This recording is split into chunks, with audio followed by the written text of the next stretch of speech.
Okay, so this is where we left off in the last tutorial. It was on for loops, so let's go ahead and hit play. You can see 10 cubes are spawned.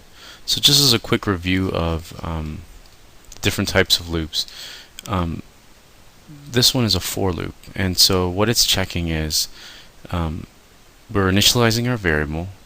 So what we're saying here is we have a variable and it's called x, and it's an integer, and it's currently holding 0. And we're checking, is x less than 10? And we know it is. And so this is our condition that we're testing. And then we're going to update our variable here. So one thing to keep in mind again is that this variable, this part of our for loop is only run once. So once this is hit, it's 0, it runs once, and then it goes through many times. So what we're going to look at now is the while loop. Now a while loop looks like a for loop, but it only has one condition. So the way you would write it is you would say something like this. You'd say while x is less than 10. So you can see that our condition, which is the same as this, is here. Okay, and the body of a while loop, so let's go ahead and delete this, is located just like a for loop. So now this has gone from a for loop to a while loop. So while x is less than 10, run this code. Now some of you might be wondering, well, there's a problem here because we haven't initialized x as a variable.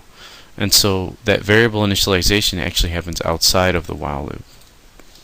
So you can say variable x is an integer and is equal to 0.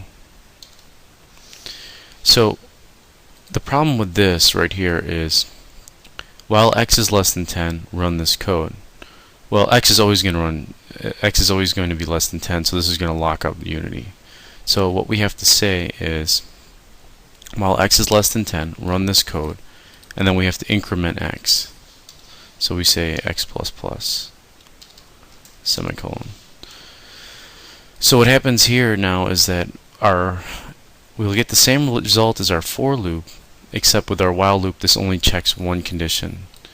And so it's really up to you, your preference, if you'd like to use a for or a while loop. My personal preference is I'm always using for loops. Now there's also another type of loop that you'll find in other programming languages called a do-while loop. As far as I know up to this point, Unity, or JavaScript for that matter, does not support while loops, but the C# equivalent does. So let's actually just see this in action. So let's hit play, and you'll see that 10 cubes were produced. And so this is our code for our while loop. Now just to further point this out, any programming language of note has three things in it. It has a branching feature, which is our if-else statements. It has sequencing, which means you can pretty much read it from top to bottom and follow it around as it jumps around our code. And it has looping. So those are the two types of loops that we're going to sort of cover, is our for loop and our while loop.